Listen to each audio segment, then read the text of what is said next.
ici pour la présentation de l'IA School. Exactement. Merci à toi. Hans, si tu veux activer ton micro et peut-être te présenter en quelques mots.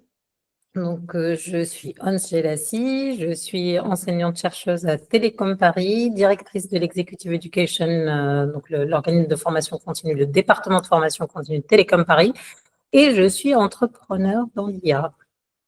Exactement. Tu es une entrepreneuse dans l'âme, on peut le dire quand même. Tu as un esprit très start-up, moi, je trouve. Merci, Béatrice. Alors, du coup, l'objectif, c'est d'être un maximum interactif. Donc, si vous avez des questions, vous pouvez nous les poser en direct dans le chat. Soit c'est pile sur le sujet du moment et on y répond, soit sinon, on les reprend à la fin du webinaire et on y répond ensemble. Donc, on a tenté de faire un format qui est ultra concret, qui évite le blabla et qui permet de faire une vraie démo et en même temps de vous faire un peu réagir au fil de l'eau. Alors, peut-être quelques mots pour resituer ceux qui ne nous connaissent pas. Là, c'est le moment un peu auto-promo, mais j'en profite, c'est rare. Kokoro, du coup, ça veut dire apprendre avec le cœur en japonais. Ça fait maintenant une dizaine d'années qu'on existe. On est plutôt une toute jeune start-up. On travaille avec à peu près la moitié du CAC 40. Un peu tout secteur. Ça peut être l'industrie, ça peut être la banque, ça peut être le retail. On est certifié Calliope et on travaille également depuis 2019 avec France Travail. On a noué un partenariat avec eux pour former les demandeurs d'emploi.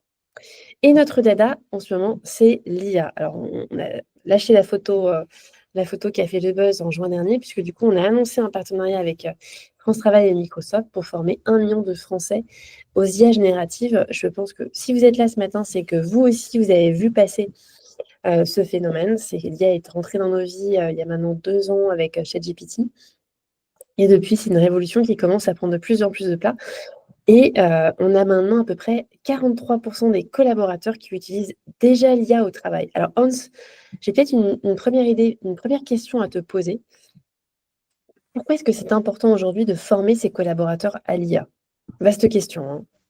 Ah oui, là, je pense que je peux prendre les 45 minutes pour répondre à cette question, mais je ne vais pas faire ça. Je pense que ce n'est un secret pour personne que l'IA aujourd'hui est très présente dans nos vies personnelles déjà et constitue un vrai levier de développement et de croissance pour les entreprises. Après, voilà, il y a eu des études lors de l'arrivée des ordinateurs et de Internet dans nos vies sur leur impact sur les performances des entreprises. Et il y a eu même un prix Nobel qui a été décerné sur le fait qu'on a vraiment besoin d'indicateurs de performance et d'accompagnement pour vraiment que les révolutions et les outils qui révolutionnent nos vies soient vraiment impactants dans nos vies professionnelles. Et donc, cet accompagnement passe par différents moyens dans la formation, parce que avoir un outil qu'on ne maîtrise pas peut être à double tranchant. Et l'importance de maîtriser, de comprendre quels sont justement les enjeux, les leviers de l'utilisation de l'intelligence artificielle dans nos vies professionnelles sont la garantie d'avoir un impact positif. Excellent. Et alors du coup, Hans, c'est une bonne transition. J'aimerais poser une question un petit peu du coup à celles et ceux qui sont présents avec nous ce matin. Est-ce que du coup, vous allez voir juste en bas à droite, vous avez du coup les billets de chat qui vous permet juste ici de poser vos questions et de répondre directement. Une question justement que je souhaitais vous poser, est-ce que vous avez déjà mené au sein de vos entreprises des initiatives de formation à l'IA? Ça peut être des prompt parties, ça peut être des webinars. Dites-nous, je sais qu'en ce matin, je vois des représentants de l'industrie pharma, de la banque, du retail, donc on a un panel assez intéressant. Est-ce que chez vous, vous avez mené des initiatives de formation et d'acculturation IA? J'attends vos réponses pendant ce temps. Je continue.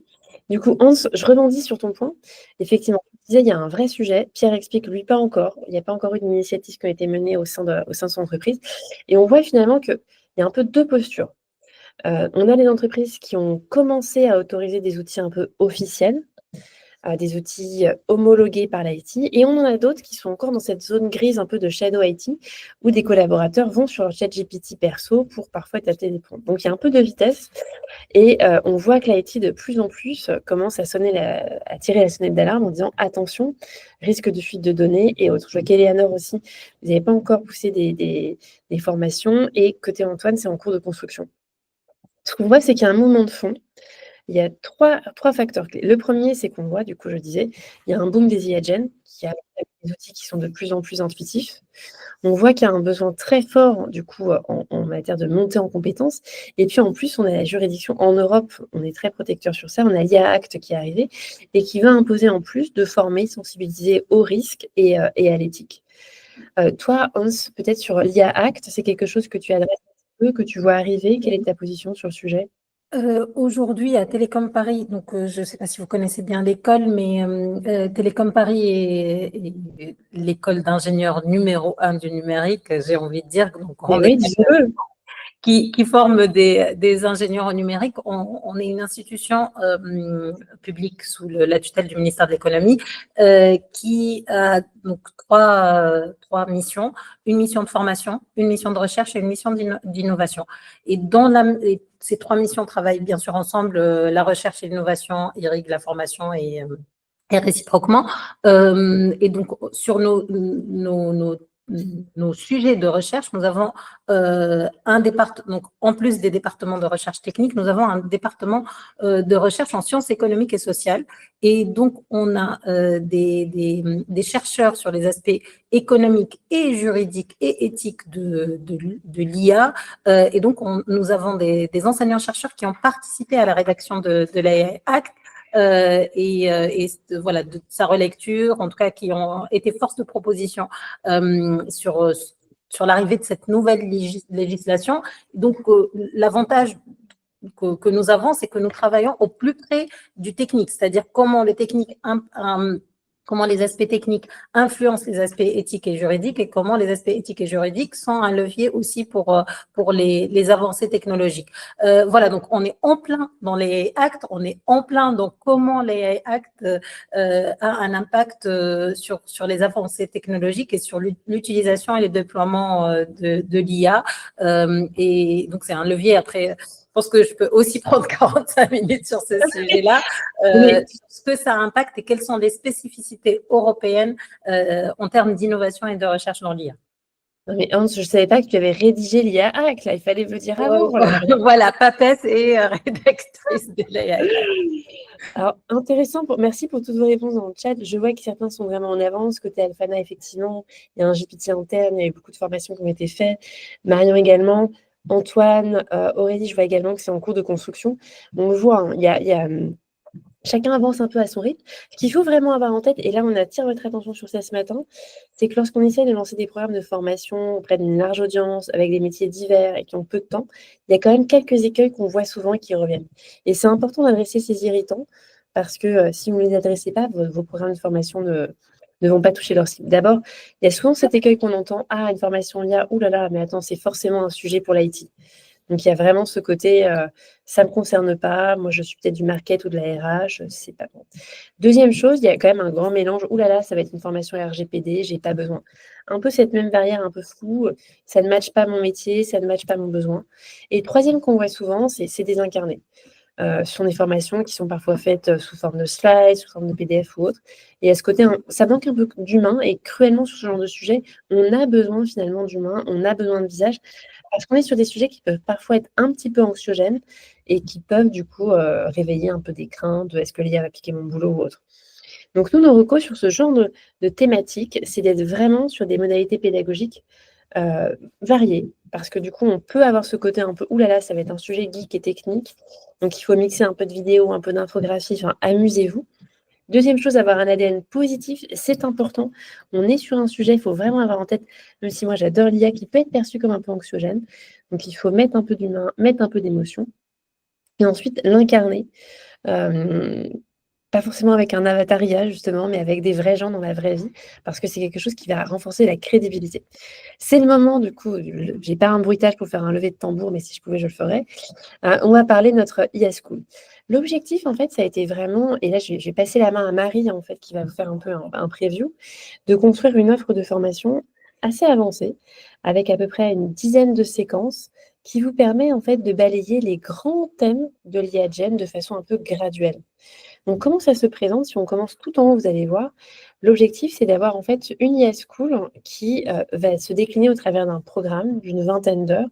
Donc, un programme quand même assez consistant.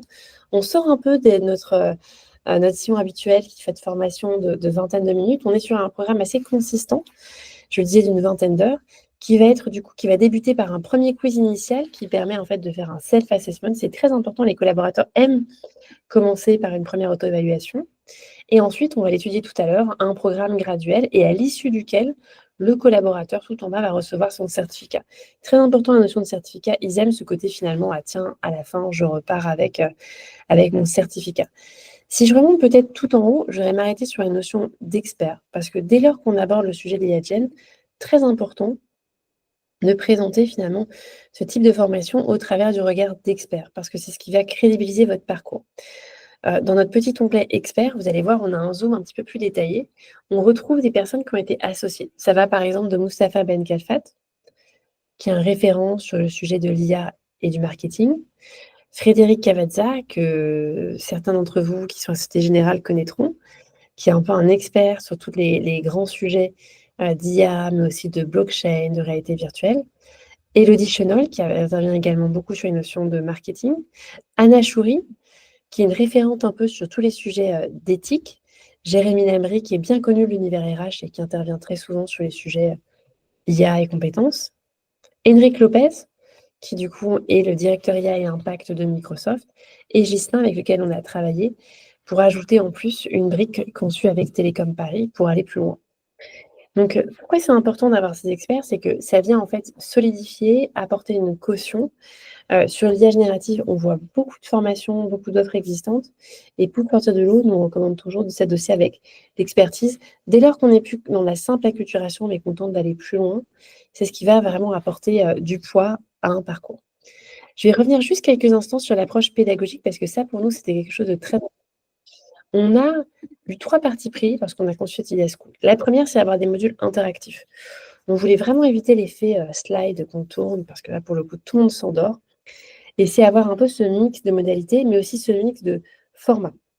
On peut avoir des contenus théoriques, mais il faut avoir des exercices qu'on va faire, des études de cas. Il faut vraiment projeter le collaborateur dans le comment faire. Ça peut être à la fois au travers de petits micro-doing un peu ludiques, mais aussi à partir d'études de cas. On a un chapitre qui est très chouette, par exemple, sur comment l'IA vient repenser les business models. On va le confronter à des vraies études de cas, un peu type école de commerce ou INSEAD, où il est à la tête d'une entreprise et il va devoir repenser comment l'IA va impacter son business model. Sur, par exemple, son service client, sur sa façon de concevoir un produit et autres. Donc, on a vraiment ce deuxième pilier qui est vraiment ensuite le learning by doing, qui est de se dire encourager la mise en pratique. D'autant qu'on est sur un sujet, je répète, qui est abstrait. Et dès lors qu'on est sur des sujets qui peuvent paraître un peu stratosphériques ou techniques, c'est très important de redescendre à l'échelle opérationnelle. Et troisième pilier, ce que j'ai dit tout à l'heure, c'est le fait finalement d'avoir une très bonne qualité pédagogique. Et ça, on l'a grâce finalement à nos experts. J'arrive peut-être sur la brique qui m'intéresse, qui est celle finalement des modalités pédagogiques. Tout à l'heure, je citais, l'important c'est d'avoir un bon mix de modalités, éviter le côté 100% slide. Et là, Marie, j'ai peut-être te demander de faire une démo. Est-ce que toi, Anne, c'est quelque chose que tu as observé, cette importance finalement de mixer dans la pédagogie des modalités un peu différentes et de finalement s'amuser sur des sujets tech? Je pense que tu as déjà dit beaucoup sur le sujet. Je pense que ça fait plusieurs années qu'on a une vraie conscience que c'est vraiment en faisant et en étant dans les savoir-faire, donc comment faire, comment exercer, comment s'approprier les connaissances, qu'on acquiert des compétences. Et donc justement, cette approche de partir des connaissances vers les savoir-faire et vers les compétences est une approche, je pense, qui est assez documentée aujourd'hui. Dans les institutions académiques en France, on a plusieurs réformes qui sont menées pour que justement on ait des approches par compétences en mettant en place des projets, un maximum de stages, un maximum de vie ma vie de professionnels, etc. Et aujourd'hui, en tout cas, c'est un sujet qui me tient particulièrement à cœur, moi, puisque c'est des sujets sur lesquels je m'implique en innovation, c'est comment créer des mises en situation professionnelle, comment faire que les apprenants ou les professionnels s'approprient des nouvelles manières de faire, by doing, comme tu disais, et vraiment les approches classe inversée, les approches voilà, par projet, sont des approches qui permettent vraiment d'ancrer les connaissances et de permettre d'être le plus opérationnel possible sur son poste de travail quand on y retourne après une formation. Donc, c'est sûr que les approches descendantes, en tout cas, ça, c'est complètement documenté et prouvé que les approches complètement théoriques, complètement descendantes ne sont plus efficaces et l'innovation pédagogique passe vraiment par la possibilité de visualiser, d'exercer, de toucher pour ancrer les connaissances et permettre d'acquérir véritablement des compétences utilisables très rapidement sur un poste professionnel. On est super en phase sur cette même philosophie. Alors, on a pris au hasard, par exemple, la séquence qui est dédiée à l'IA responsable. Juste pour montrer de façon complètement spontanée, voilà, comment se conçoit finalement une séquence. On commence par une première zone de texte, un peu d'ancrage textuel. Très vite, on va avoir un premier exercice. Là, par exemple, vous avez le collaborateur qui va prendre sa loupe, devoir trouver des mots-clés qui sont cachés. Alors, Marie ne va pas donner les bonnes réponses tout de suite, donc on va pas vous spoiler. Un petit peu plus bas, on va mixer des petites zones un peu de touch point avec des premières questions auxquelles le collaborateur doit répondre. Et très vite, on vient aussi intercaler d'autres types de modalités, comme par exemple, un petit peu plus bas, hop, vous allez le voir, de l'ancrage textuel et des petites vidéos. Donc, chacune de ces petites vidéos sont très courtes. On fait en sorte finalement de faire des vidéos à peu près de 2-3 minutes grand maximum. Et là, par exemple, je crois que sur ce sujet, vous aviez du coup le directeur IA de Microsoft qui vient expliquer finalement pourquoi est-ce qu'il est important d'avoir une approche du coup responsable en matière d'IA. Et là, vous avez typiquement le face-cam avec lui et la transcription un petit peu plus bas. Et à chaque fois, du coup, sur ces séquences-là, vous trouvez un mix avec des infographies également, de synthèse.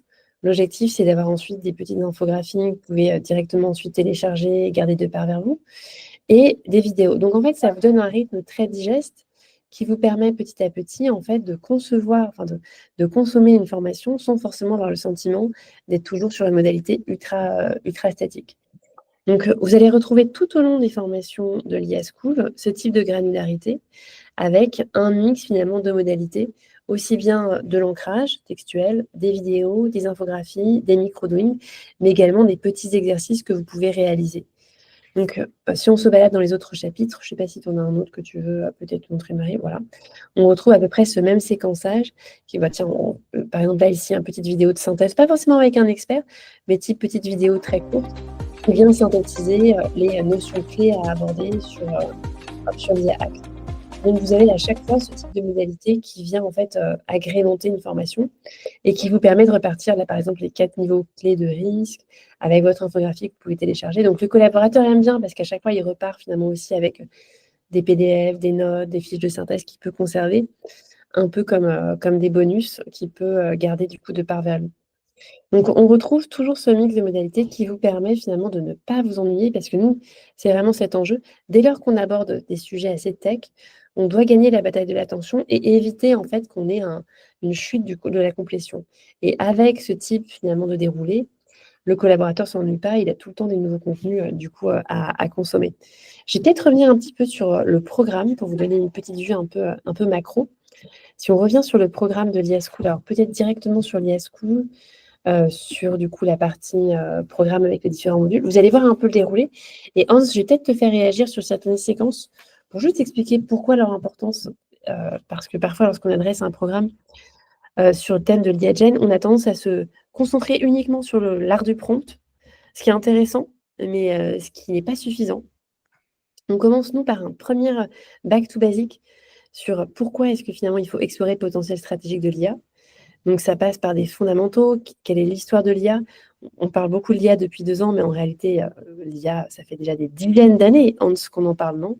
Effectivement, voilà, je pense qu'il y a, je pense, on voit qu'il y a des termes qui reviennent à la mode et il y a des hauts et des bas dans l'histoire des technologies et dans l'histoire de la recherche en général. Mais oui, les bases, en tout cas, ce qu'il y a derrière l'intelligence artificielle, c'est des concepts qui existent depuis des dizaines d'années et la première fois qu'on a parlé d'intelligence artificielle, c'était déjà, il y a plusieurs dizaines d'années, les réseaux de neurones, le machine learning, l'apprentissage machine, les concepts statistiques derrière l'intelligence artificielle sont des concepts qui sont arrivés brique sur brique tout au long de l'évolution de la recherche. Donc, oui, ce qui est important, c'est de comprendre comment on en est arrivé là pour pouvoir utiliser de manière judicieuse ces outils. Les services sont nouveaux, mais les outils derrière et les technologies derrière ne sont pas nouveaux. Et ça, c'est ce qui est très intéressant, c'est qu'on s'aperçoit, comme tu disais, que c'était des sujets sur lesquels on travaillait déjà depuis des dizaines d'années. Ensuite, on arrive sur les moteurs de l'IA, des algorithmes aux grands modèles de langage, les fameux LLM. Là, c'est la partie un petit peu plus complexe, mais qui est essentielle, c'est de finalement soulever le capot et voir qu'est-ce que c'est qu'une IA, qu'est-ce qui s'y cache derrière, comment sont construits des grands modèles de langage. Pas besoin de Doliprane. Là, pour le coup, on a vraiment rendu le sujet très simple. L'objectif, c'était vraiment que quelqu'un de néophyte puisse comprendre un peu les fondamentaux, mais aussi donner un peu de matière à des profils dont ces notions sont déjà un petit peu connues. Et ensuite, on arrive sur la partie sécuriser, exploiter les données pour libérer le potentiel de l'IA. C'est une partie aussi très importante où on revient sur la notion de données, parce que derrière l'IA, il y a d'abord la notion de données. Et c'est un sujet qui est souvent oublié ou mis de côté. Et parfois, on va faire des grands raccourcis. Ah tiens, finalement, ce qui est important dans la donnée, c'est juste la collecte, alors qu'en réalité, c'est important de bien la nettoyer, bien la stocker. Toi, Hans, c'est un sujet sur lequel tu vois aussi beaucoup d'idées reçues? Au-delà déjà des idées reçues, tu as compris que je parle beaucoup, donc je vais quand même revenir sur l'importance des données et sur l'histoire aussi. On parlait de sciences de données, on parlait de big data, le terme à la mode il y a quelques années, c'était le big data. Donc déjà, on voit que les data étaient au cœur des révolutions qui ont mené à l'IA sur les dernières années. Et donc oui, l'importance des données, on parlait des données comme le nouveau pétrole, ou en tout cas le nouveau or noir il y a quelques années, parce que les technologies, c'est bien beau, mais ce qui les alimente et ce qui permet d'apprendre et de fonctionner au plus proche des besoins des humains et de leur rendre des services pertinents, c'est les données qui ont été injectées dans les moteurs d'IA. Donc les données, déjà, c'est extrêmement important pour avoir... Voilà, il y a des technologies qui ne nécessitent pas de données, mais l'IA et les services d'IA qu'on utilise aujourd'hui qui forment le potentiel de l'IA sont basés sur des données. Et donc, qui dit données pour alimenter l'IA, si c'est des bonnes données, je vais utiliser des termes un peu simplistes, on va avoir une bonne IA. Si c'est des mauvaises données, on va avoir des mauvaises IA. Donc, si c'est des données biaisées, on va avoir une IA biaisée. Si c'est des données de qualité, on va avoir des rendus et des services de qualité. Donc, l'importance vraiment, non seulement de collecter les données, mais de bien la collecter pour que l'IA apprenne correctement et que l'IA nous rende le service qu'on attend, sans qu'on ait justement besoin de s'en méfier, parce que si on donne des données qui ne sont pas de qualité, on va avoir des résultats sur lesquels on va être sceptique, sur lesquels on va relever des méfiances, et ça va poser problème. Voilà, donc d'où l'importance des données et des données de qualité, sécurisées et exploitables. Excellent. Et juste après, on va aborder le sujet de l'entreprise, les transformations stratégiques de l'IA. Peut-être qu'on peut rentrer dedans juste un instant, Marie, pour montrer un petit peu ce qui s'y cache. Tout ça, c'est très important en fait d'avoir en tête que ça donne du sens. C'est-à-dire que si on pousse juste une formation sur l'art du prompt, le collaborateur, on peut la parcourir un petit peu juste pour montrer le prévu. C'est très important que le collaborateur ait conscience finalement que ce n'est pas juste un outil qu'on pousse, c'est aussi des leviers en fait pour faire du business, pour repenser les pratiques. Donc là, on va montrer par exemple typiquement cette infographie, quel va être par exemple l'impact de l'IA Gen. On a fait des études de cas par exemple au sein de Google, au sein de Tesla, et on va vous montrer pourquoi est-ce que finalement cette IA peut être utilisée de multiples façons, en quoi elle va repenser les business models de chacun.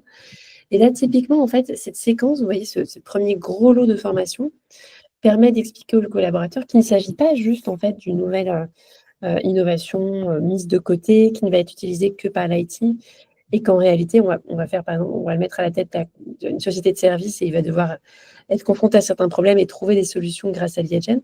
On est sur une innovation qui va vraiment toucher tous les métiers d'entreprise à de multiples niveaux. Donc, toute cette partie finalement préambule permet en fait d'immerger le collaborateur dans cette transformation et de dire: «OK, c'est pas juste un prompt que je fais, c'est derrière un outil qui va repenser peut-être mon métier, qui va repenser peut-être, la façon dont l'entreprise fonctionne» et l'aider à se projeter finalement de façon plus complète. Si je reviens un petit peu au programme, macro finalement de l'IA School, donc vous avez cette première grosse séquence, vous voyez, qui s'appelle «Explorer le potentiel stratégique de l'IA» et ensuite on arrive vraiment sur la partie, usage, un peu plus dans mon quotidien. Mais ce préambule est vraiment important, c'est ce qu'on appelle un peu le why d'une formation, le pourquoi et ensuite on arrive du coup sur comment l'utiliser. Alors on a fait un choix qui était un parti pris de départ, qui était de se dire: «On va d'abord commencer par le sujet de l'IA responsable». Hans, tu commençais tout à l'heure à en parler en disant, il y a ce sujet, des biais, il y a ce sujet de sécurité. Toi, c'est quelque chose qui te semble aussi important? Oui, bien sûr. Donc, on a parlé des services de l'IA et de l'importance que ce soit des services qui soient à grand potentiel et qui nous permettent d'optimiser notre temps de travail, les performances de nos entreprises, finalement notre qualité de vie personnelle aussi.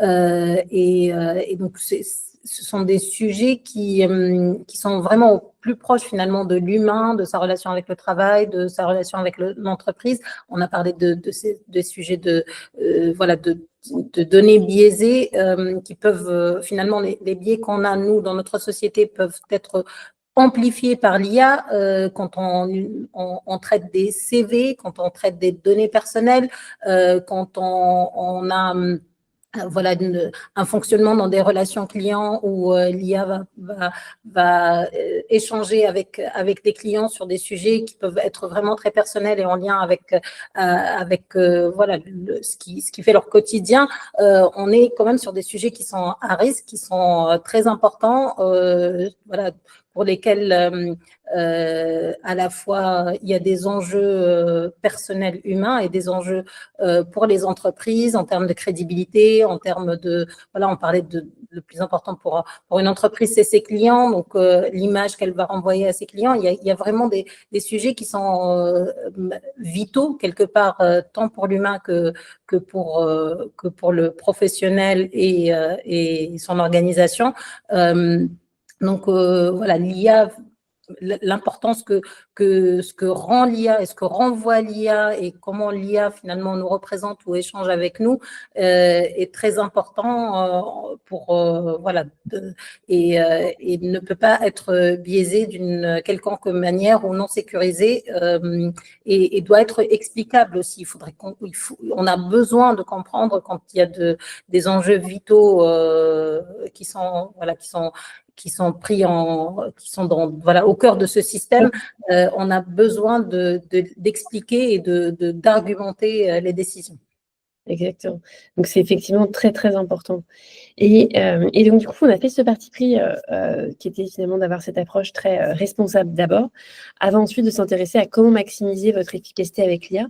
On va peut-être cliquer sur cette séquence juste pour montrer un petit peu parce que ces premiers hameçons, c'est d'abord montrer à l'échelle individuelle au collaborateur, voilà ce qu'il peut trouver. Sur la partie gauche, vous allez voir, on peut booster son efficacité grâce à l'IA et là, on va apporter des cas d'usage, alors parfois très insolites, mais l'objectif, c'est justement un petit peu, désacraliser et mettre un petit peu d'humour dessus parce qu'on peut, grâce à l'IA, faire beaucoup de choses. Ça peut être prévoir ses vacances, ça peut être, créer aussi une recette de cuisine sympa à partir de ce qu'il y a dans son frigo. Et ensuite, petit à petit, on va arriver sur des premiers piliers, comme par exemple les piliers pour créer des prompts efficaces, où là, on va donner des tips concrets sur il y a vraiment des bonnes pratiques qui existent, hein, sur comment créer un très bon prompt, assigner un rôle, donner un contexte et là, on va donner des cheat sheets aux collaborateurs pour qu'il ait finalement, des astuces faciles et ensuite, on va avoir toute une partie finalement qui va alterner exercices concrets pour le mettre en situation et l'apprendre à prompter. Il n'y a rien de tel que la pratique, donc on va lui donner des exercices à faire et tout le long, il va avoir à chaque fois des petits corrigés pour très facilement finalement trouver, des façons d'améliorer son prompt au fur et à mesure. Donc là, on est typiquement sur une séquence qui est vraiment axée très mise en pratique, mais il n'y a rien de tel, avec à chaque fois des petits tips vidéo de notre experte, Sonia.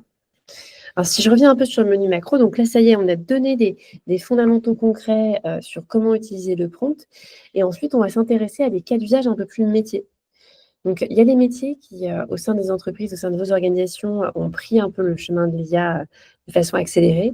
C'est le cas du marketing, c'est le cas de la vente, c'est le cas de la RH Et là, sur chacun de ces métiers, on va venir étudier des cas d'usage un peu plus concrets avec à chaque fois un expert IA du sujet. Donc là, par exemple, on va cliquer explorer, par exemple, je ne sais pas, allez, au hasard, on va prendre le marketing. Et bien, tiens, on va expliquer comment est-ce que l'IA Gen vient bouleverser le monde de l'entreprise avec du coup une experte du sujet qui va expliquer que dans le marketing, ça permet de définir ses personas. Ça permet par exemple de générer un spot. On a pris par exemple le cas de Coca-Cola. Et ensuite, on va à chaque séquence arriver sur des cas d'usage et des exercices. Donc là, l'objectif, c'est vraiment faire un zoom sur un métier et étudier un petit peu comment est-ce que l'IA Gen peut venir finalement influencer ce métier. Peut-être, Hans, une question, parce que nous, on a choisi le marketing, la vente et la RH qui étaient vraiment très sollicités par nos clients. Est-ce que toi, Hans, tu vois des métiers qui prennent un peu le train en marche sur le sujet de l'IA Gen et qui sont aussi un peu en avance? Moi, j'ai envie de dire, il n'y a pas un secteur d'activité, il n'y a pas un métier qui n'est pas impacté aujourd'hui par l'IA, à part peut-être vraiment des métiers très, très proches finalement de la matière. Et encore, voilà, il y a du traitement d'image grâce à l'IA, il y a vraiment tout est aujourd'hui, ou même les gestions de planning. L'IA, comme tu l'as très bien dit en début de webinaire, c'est un levier d'optimisation et de développement qui est devenu incontournable. Donc aujourd'hui, je peux l'affirmer voilà, sans prendre trop de risques, tous les secteurs d'activité, tous les métiers sont impactés.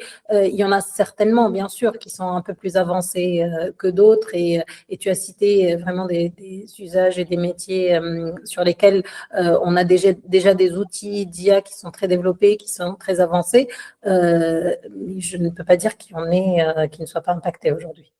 Donc c'est rassurant pour tout le monde, parce qu'on se dit finalement on est tous concernés. Alors je reviens un petit peu du coup sur la présentation macro de notre programme. Donc vous le voyez, donc cette deuxième partie est vraiment intégrer et utiliser l'IA dans ce quotidien très centré sur les cas d'usage. Et la dernière est un peu plus prospective. Il y a une partie sur les stratégies gagnantes pour créer une organisation data IA, parce qu'en fait, on peut parler beaucoup d'outils, mais si on n'a pas mis en place certains fondamentaux, comme par exemple une culture qui comprend, qui valorise la donnée, des managers qui sont formés sur ce sujet, des collaborateurs qui sont sensibilisés, ça ne sert à rien.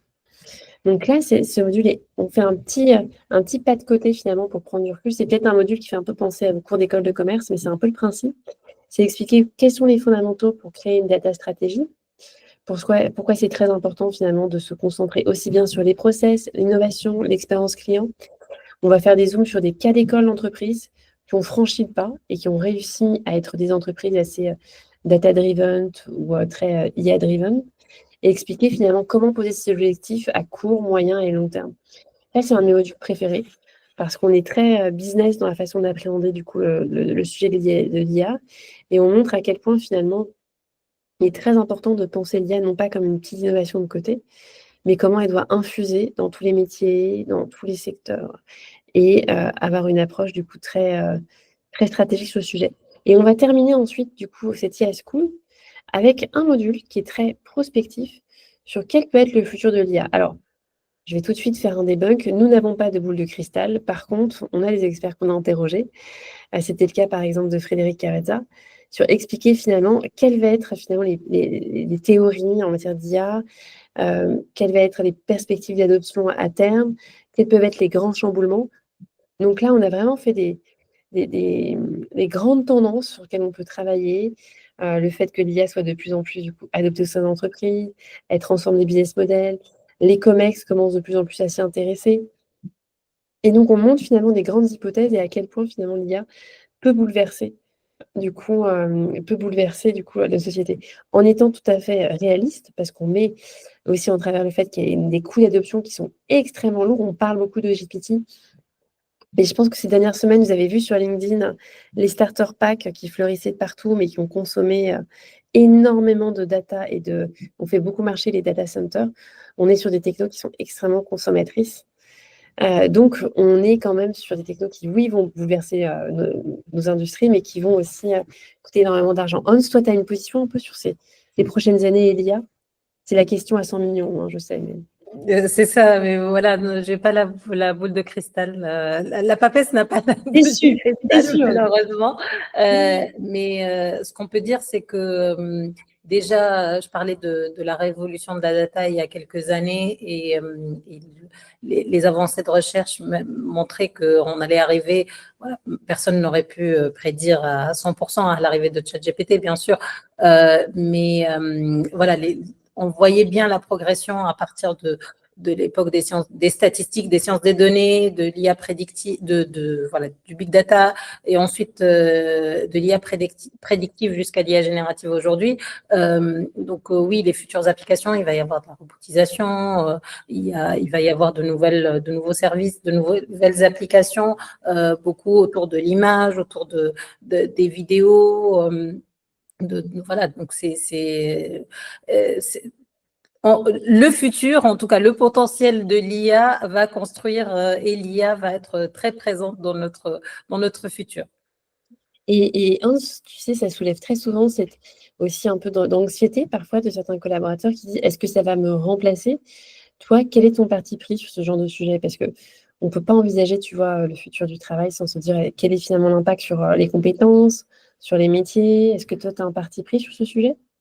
Clairement, moi, je suis convaincue que l'IA est un compagnon et non pas un concurrent. J'aime bien voilà, le petit mème là qui dit ce n'est pas l'IA qui va remplacer, qui va prendre votre travail, c'est une personne qui maîtrise l'IA qui pourrait le faire. Donc, pour moi, vraiment, l'IA, comme on l'a dit tout au long de ce webinaire, c'est un vrai levier de développement et justement, grâce à des formations comme celle-ci, on peut en faire un allié, un compagnon et non pas un frein ou une menace.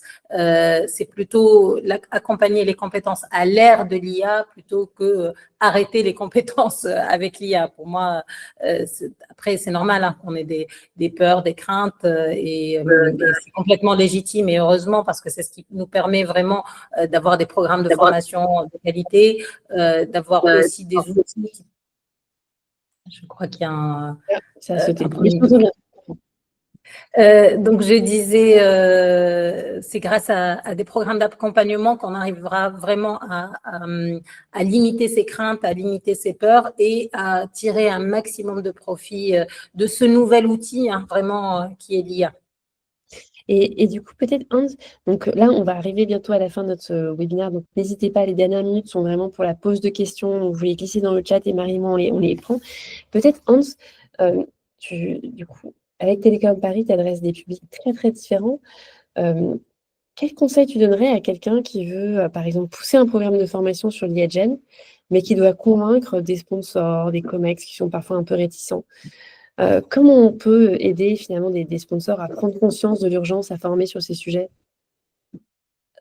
Je pense qu'avec des présentations comme celle que tu viens de faire, qui montrent vraiment les potentialités de l'IA, la capacité de programmes de formation progressifs, qui passent vraiment par les études de cas, par des mises en situation professionnelle, qui rassurent sur finalement l'utilisation très concrète de l'IA dans le monde professionnel et ce que je disais tout à l'heure sur la capacité d'activer très facilement les apports de la formation sur le poste de travail pour avoir des indicateurs de performance rapidement, je pense plutôt pour avoir de la performance rapidement, c'est ce qui peut convaincre des décideurs.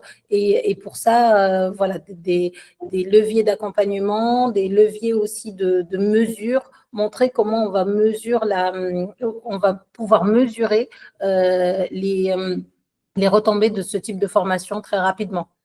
Et là, Hans, alors tu mets un point tu mets le doigt sur un point très important qui est la mesure. Et je partage un T-Rex avec vous parce qu'il n'y a pas longtemps, du coup, j'interrogeais plusieurs partenaires qui ont mis en place ce type de dispositif. Et au fil de discussion, ce qui ressortait, donc du coup, dans ce panel, il y avait aussi bien Safran, Renault ou autres, qui étaient de se dire comment est-ce qu'on mesure l'impact de ce type de programme. Et en fait, il y a deux façons. La première façon, à ce stade, elle est quantitative. Et les directions learning avaient été voir leur IT pour leur demander quels étaient du coup les taux d'usage de leur GPT interne.